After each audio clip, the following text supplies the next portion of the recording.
Please tell us, educate us. What is Tavistock? Because I think we've heard about it a lot.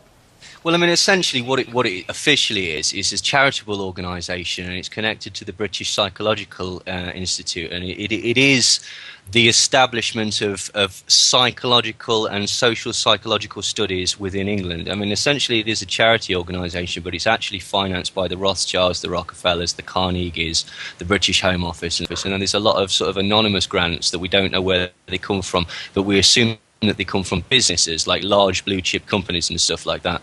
I mean, essentially, the Tavistock Institute, what it also appears to be interested in is social control and applying these social psychology methods to entire societies to try and basically continue the status quo and to stop people from deviating from established norms and such like that. I mean, it started in 1921 technically, but before that, there was it was called was to do with it was set up by a bloke called Hugh Crichton Miller, and he was dealing with shell-shocked soldiers that had come home from the First World War and were in sort of catatonic states and stuff like that. Now, ostensibly, him and people like William Sargent, who was working at St Thomas's Hospital in London, were studying these people to see how they could make them better. But actually, what they were doing they were studying at what point the human psyche will snap. They're talking about trauma-based mind control, the fact where you can impose such a hefty trauma onto the ego of a person that it shatters and they become a completely malleable person. Essentially, it's like a synthetic schizophrenia where the outer sort of controls of society, the superego, if you will, it basically dominates the ego and turns the person into a robot. I mean, a lot of this is to do with the concept of problem, reaction, solution. You know, presenting a problem and then providing the problem from an authoritarian standpoint. I mean, the first director of the Tavistock Institute, which was the psychological standpoint, was John Rawlings Rees, and now he was again he was dealing with shell shock soldiers and stuff like that. One of the things that he also did was he was the person that interviewed Rudolf Hess. Rudolf Hess, when he flew to Britain trying to basically negotiate a truce and an end to the Second World War, he landed at the Marquis of Tavistock's grounds. And what the Marquis of Tavistock did was he turned him over to John Rawlings Rees, who was the director of the Tavistock Institute at that time. Now, we know from Rudolf Hess's diaries from the time that basically John Rawlings Rees was employing all sorts of very bizarre techniques. He was essentially accused of trying to poison him, and he was accused of trying to mesmerize him. And mesmerism, the medical term for hypnosis. And so what we can see as early as 1941 is members of the Tavistock Institute using the mind control techniques that would later become the stalwarts of the MK Ultra and various other things, which is essentially poisoning, isolation, and the use of certain drugs and hypnosis.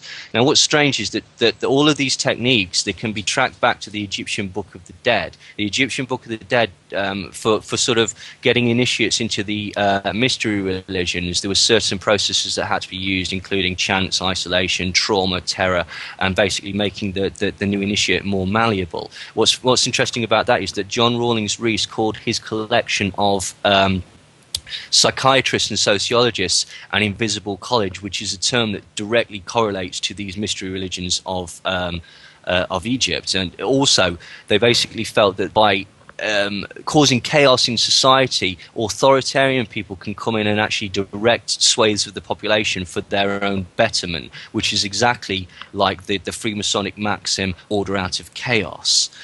Now, the thing is that Tavistock grew out of Wellington House and Crewe House. Now, what they were the propaganda houses that basically convinced people to go to war against Germany. They were the people that quantified Kaiser Wilhelm as the butcher of Berlin and talked about Belgians being raped and Belgian children being having their arms and legs cut off and stuff like that.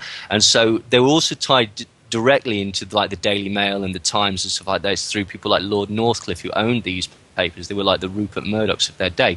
So right from the inception, even before, we can see that the connection with the blue chip organizations, the media, and essentially governmental organizations. Now, what John Rawlings Rees called his psychologists as well was shock troops, and he felt that the function of the shock troop was to go out there and to basically spread the ideology and the social mores of the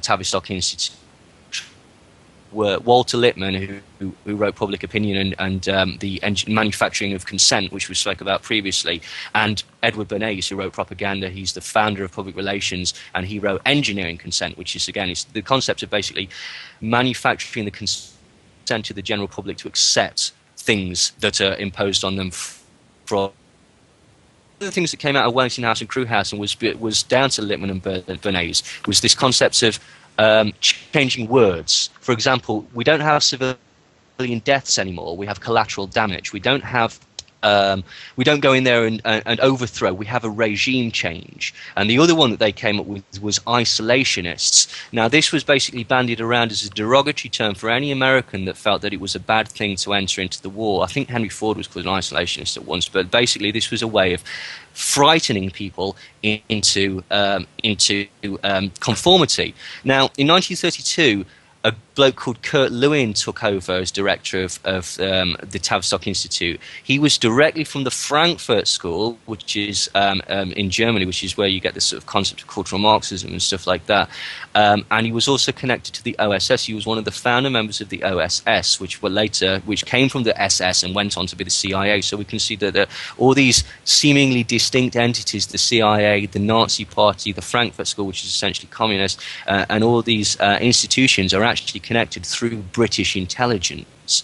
Now, Kurt Lewin basically felt that you should reduce society to a childlike state that he called fluidity by imposing traumatic shocks from an outside point. And basically, by imposing trauma, you reduce the thinking capacity of the subjects of the population, and then you can come in and suggest things. You know, often they'll go running towards the authorities, as we've seen in false flags and stuff like that, saying, please protect us from this seemingly outside influence. A concept called future shock, and the concept of future shock, it was actually written in a book in 1970 by Alf Toffler, this concept of sensory overload and the fact that there's too much change happening in society far too quickly. And this is where basically we get the destruction of ego and the manipulation of swathes of population into more malleable ways. Now, I mentioned before these shock troops and such like that. One of the things that Kurt Lewin did as a shock troop was he basically went out there and spread the Tavistock creed by setting up the National Institute of Mental Health, Esalen, Harvard Business School, MIT, the RAND organization, SRI, Wharton School of Economics. So again, we've got these right-wing, left-wing, middle-of-the-road groups, sensitivity training and stuff like that. This is all coming from a Tavistock thing. Eric Trist in 1965, who was then the head of Tavistock, said that their job was to create social turbulence, which was basically so that populations could be controlled without their knowledge. And he said in 1965 that thanks to Tavistock, the world was already in an irreversible state of social turbulence. I mean, this is the thing that, like, Tavistock, one of the things that they did during the Second World War, Tavistock were the people that initiated the concept of carpet bombing civilians to cause terror in civilian populations to then get them to want to stop fighting. And they actually, through the RAF strategic bombing campaign and Robert Harris, they actually bombed Freiburg about 8 weeks before Germans responded like for like in England. And this was a purposeful tactic of the Tavistock. I mean, this was later used in America as the Phoenix program. So in Vietnam, by the Americans, as the Phoenix program, which was again a population. It was a campaign to terrorize the civilian population and therefore cause the reduction of morale in the entire nation state.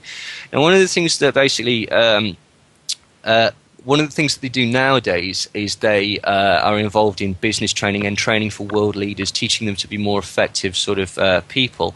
One of the things that you or some of the people who are watching might have sort of encountered is if you've ever been had a team building exercise at work, or you've had a group building exercise at work, or anything like that, that's a Tavistock implementation. This concept of sensitivity training and bringing people into it's Malthusian in a sense, because basically you're taking people and saying you're an important cog in the machine, but that's all you are. You're a cog in the machine, and without the machine, we're pointless. And I guarantee that everybody's gone through this. They'll take you into a small room in the back of the office somewhere, so you've got limited oxygen. It's very dull. It's very long. You're surrounded by morons 9 times out of 10, and often you're made to stand up and stuff like this. And these are all techniques to basically fatigue you mentally and physically so that you then become more malleable. Now, I guarantee that you've seen this as well. One person will stand up and say, this is rubbish, I don't buy any of this, this is nonsense, why are we wasting our time with this? Now, the teacher or the